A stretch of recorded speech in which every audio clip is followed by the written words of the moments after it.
مگر ایک مانوس سی خوشبو پورے کمرے میں پھیلی ہوئی تھی۔ زاشیہ ہمت کر کے اٹھی، بیڈ کے نیچے اور پردوں کے پیچھے دیکھنے لگی کہ کوئی موجود تو نہیں، مگر کمرے میں اس کے سوا کوئی موجود نہیں تھا۔ چند دن وہ اسی خوف کی وجہ سے گھر سے باہر نہ نکلی۔ آخر تنگ آ کر امی نے پکڑ ہی لیا۔ زاشی کیا بات ہے؟ 4 دن ہو گئے ہیں تمہیں ٹیوشن گئے ہوئے اور تمہاری طبیعت بھی خراب ہے، مگر اب کیا بات ہے؟ کوئی پریشانی ہے؟ زاشیہ پریشان ہو گئی۔ کچھ نہیں امی، کچھ نہیں، بس ویسے ہی سستی ہے، اس لیے جانے کو دل نہیں کر رہا، کل سے جاؤں گی۔ اگر مجھے کوئی پریشانی ہوتی تو میں آپ سے ضرور کہتی۔ امی اس کی بات سن کے مطمئن ہو گئیں۔ زاشیہ جلدی سے ناشتہ کرو، 1 گھنٹے سے دیکھ رہی ہوں تم ناشتے سے کھیل رہی ہو، کیا کالج جانے کا ذرا ارادہ نہیں؟ نہیں امی جی، ایسی تو کوئی بات نہیں، بس ناشتے کو دل نہیں کر رہا۔ ناشتہ کرو میری بچی، پورے دن کالج میں پھر خالی پیٹ گھوموں گی۔ وہ ہلکے سے سر ہلا کر رہ گئی، اس کی ہر شے سے دلچسپی ختم ہو گئی تھی۔ کالج بس میں سوار ہوئی اور کالج پہنچی۔ سب نے اس کی خیریت پوچھی۔ سمیرہ تو پیچھے ہی پڑ گئی۔ بتاؤ کیا وجہ تھی جو اتنی چھٹیاں کی؟ کیا بتاتی وہ کہ کیا وجہ تھی؟ سارا دن کالج میں بور گزرا، کہیں بھی دل نہ لگا، پیریڈ بھی مارے باندھے پورے کیے، آخر میں 2 پیریڈ چھوڑ کر گھر آ گئی۔ امی اس کے اتنی جلدی گھر آنے پہ پریشان ہو گئیں۔ سچ بتاؤ زاشی، تم پریشان ہو، تمہارا رنگ ہلدی کی طرح زرد ہو رہا ہے، ایسی کیا بات ہے؟ کچھ بھی تو نہیں امی، بس شاید بخار ہے جس کی وجہ سے کام میں دل نہیں لگ رہا۔ امی نے کہا اچھا تم کپڑے بدلو، میں کھانا لاتی ہوں۔ 5 بجے جیسے ہی ٹیوشن کے لیے گھر سے نکلی، تیزی سے دل دھڑکنے لگا۔ جب وہ کھنڈرات کے قریب پہنچی تو دل چاہا کہ آنکھیں بند کر کے گزر جائے، مگر ایک بے اختیار نظر کھنڈرات کے اندر جا چکی تھی۔ اس کا خود پر سے قابو ختم ہو گیا تھا۔ اس کے قدم سحر زدہ انداز میں ٹوٹے ہوئے کمرے کی جانب اٹھنے لگے۔ یکدم اسے اپنے سامنے ایک عجیب و غریب مخلوقات کو دیکھا جو کہ بالکل سیاہ رنگ کی تھی۔ 2 فٹ لمبے پاؤں، بڑے بڑے ناخن، سیاہ رنگت اور پورا جسم سیاہ رنگ کے بالوں سے ڈھکا ہوا تھا۔ یہ بال اتنے بڑے تھے کہ مانو جیسے بن مانوس کھڑا ہو۔ ابھری ہوئی خوفناک آنکھیں اس کی خوفناکیت میں اضافہ کر رہی تھیں۔ اس نے زاشیہ کی جانب دیکھ کر منہ کھولا تو منہ کسی غار کی مانند تاریک نظر آیا۔ زاشیہ کے قدموں نے ہلنے سے انکار کر دیا۔ زمین نے جیسے اس کے قدم جکڑ لیے۔ اس نے اپنا لمبا سا بازو اٹھایا اور اپنے پیٹ کے اوپر ناف تک چیر ڈالا۔ پیٹ ایسے کھل گیا جیسے زپ کھلی ہو اور اس میں سے سانپ، بچھو، لال بیگ اور ہر سائز کے حشرات الارض نکل کر گرنے لگے۔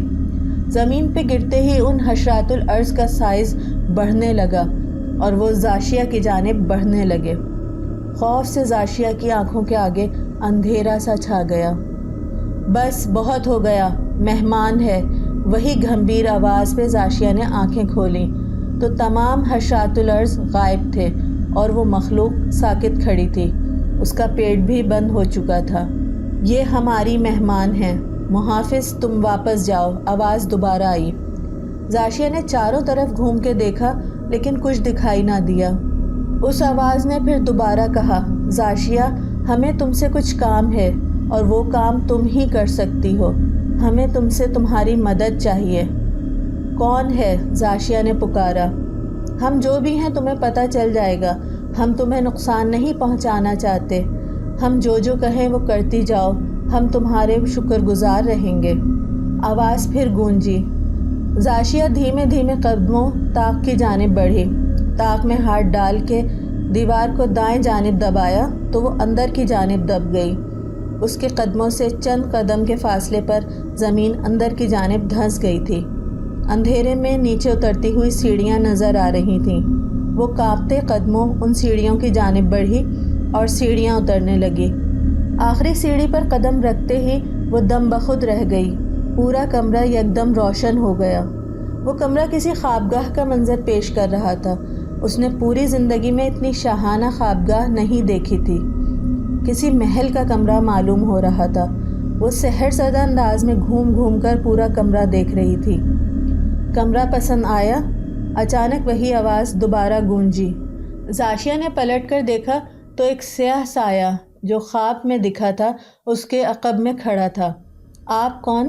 زاشیہ خوفزدہ انداز میں پیچھے ہٹی۔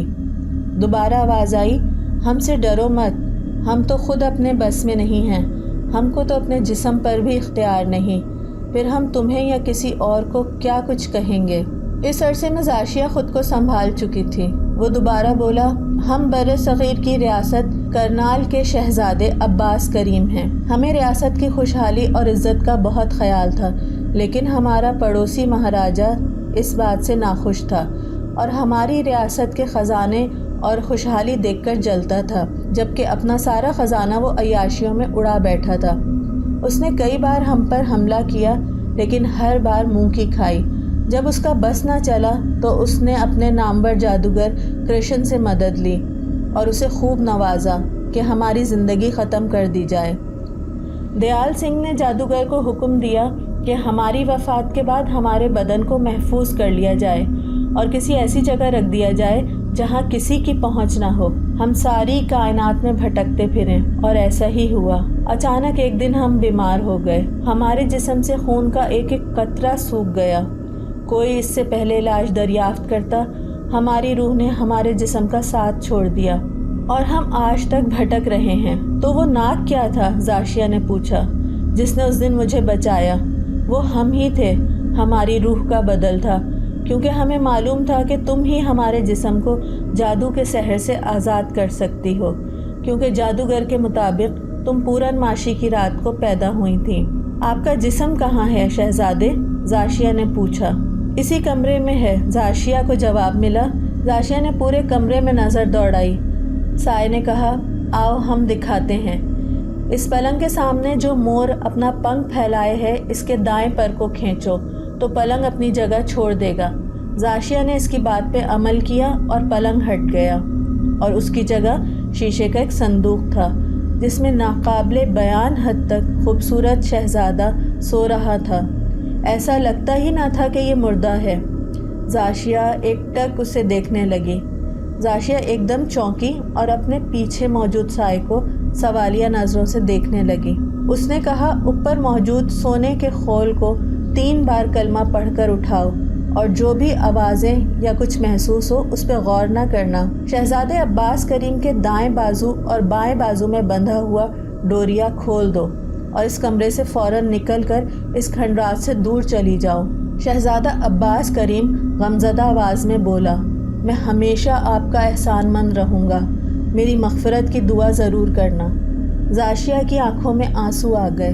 عباس کریم نے کہا، جلدی کرو، ہمارے پاس وقت بہت کم ہے۔ زاشیہ نے جیسے ہی شیشے کے صندوق پر موجود سونے کا ڈھکن نما اٹھایا تو پورا کمرہ خوفناک آوازوں سے گونجنے لگا۔ ہر طرف سے ایسا لگ رہا تھا جیسے دیواریں اور چھت گر جائیں گی۔ زاشیہ نے شہزادے کے ہاتھ میں موجود ڈوریا کھول دیا، جلدی سے پاؤں کی جانب بڑھی، اور اب شہزادے کا جسم ایسے گرم تھا جیسے زندہ انسان کا ہوتا ہے۔ اس نے پاؤں پہ بندھا ہوا ڈوریا بھی کھول دیا۔ ڈوریا کھلتے ہی شہزادے کا پورا جسم پانی بن کر پگھلنے لگا۔ صدیوں سے صحیح و سالم شہزادہ موم کی طرح پگھل رہا تھا۔ پورا کمرہ زلزلے کی زد میں تھا۔ وہ فوراً سیڑھیوں کی طرف بھاگی، مگر ایسا لگا جیسے اس کے پاؤں کسی نے پکڑ لیے ہوں۔ اس نے اپنے قدموں کی طرف دیکھا تو ایک لمبے اور گھنے بالوں والی چڑیل نظر آئی، جس کے دانت خون سے آلودہ تھے اور آنکھیں تو حلقوں میں تھیں ہی نہیں۔ پورا جسم گوشت سے محروم تھا۔ بال ایسے لمبے تھے، ایسا لگ رہا تھا پورے کمرے میں پھیلے ہوں، اور وہ اسے چبانے والے انداز میں گھور رہی تھی۔